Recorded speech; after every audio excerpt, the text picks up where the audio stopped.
June 7, 2025, pasado alas 7 ng gabi sa isang gadget shop sa Quezon City. Nahagip ng CCTV camera ang lalaking nakaitim na tila nakikipagtransaksyon sa kahera ng tindahan. Sa parehong araw, pasado alas 8 ng gabi, nakuna ng parehong lalaki sa isa pang gadget store. Bumili siya ng 3 brand new na cellphone. Nang magbayad, inilabas niya ang kanyang pitaka at nag-abot ng credit card. Pasado alas 10 ng gabi ng parehong araw, nasa isang drugstore naman ang lalaki at bumibili ng kahong-kahong mga gamot at iba pang mga produkto. Ang kanyang mode of payment, credit card ulit. Sa loob ng 2 araw, nakunan siya ng mga CCTV ng 14 na tindahan na namimili ng kung ano-ano pang gamit. Ang kabuang halaga umabot ng 498,957.50 pesos. Ang masaklap, ang mga transaksyon sa billing statement daw ng isang senior citizen nagsilitawan? Naku po kuya, what have you done? Isang buwan matapos ang insidente, natunton ng resibo ang nagpakilalang may-ari ng credit card na ginamit di umano ng lalaking nasa video. Ang biktima, ang senior citizen na si Victor, hindi niya tunay na pangalan. Ipinakita niya ang mga billing statement ng kanyang credit cards mula sa 3 bangko. Convenience store, 15,590. Jewelry store, 49,750.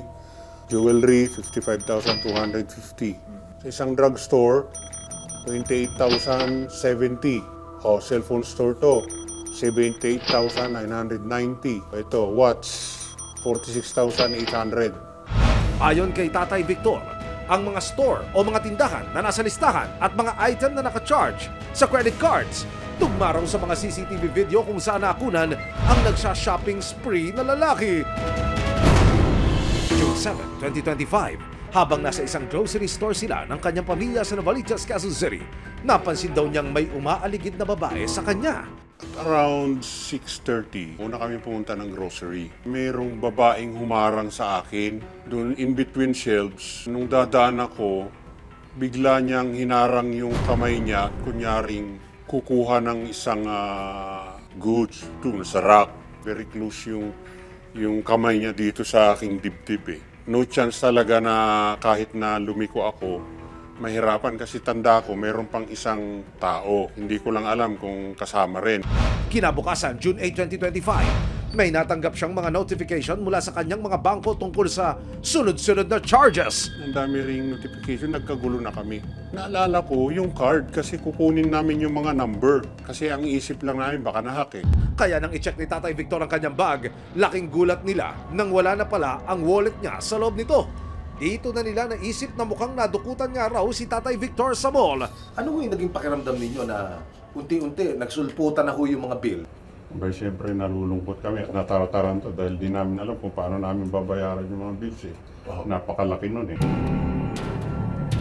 Bit-bit ang listahan at mga billing statement ni Tatay Victor. Isa-isang inikutan ng resibo ang mga tindahan.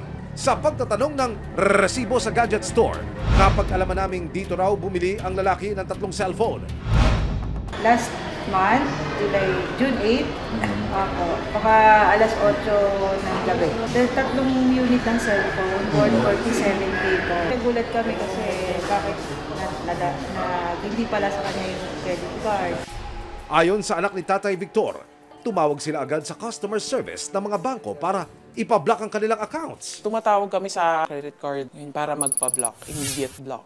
Isa-isa rin nilang nilapitan ang mga tindahan kung saan ginamit ang mga credit card. Dito na nila nakita ang lalaking bumibili ng kung ano-ano gamit daw ang kanyang credit cards. Nag-blatter kami, yun lang, nag-blatter. Tapos, ang instruction sa amin, punta kami sa mga merchants, kuha kami ng kung ano yung makukuha naming evidence.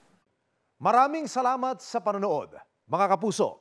Para masundan ang mga reklamong nasolusyonan ng resibo, mag-subscribe lamang sa GMA Public Affairs YouTube channel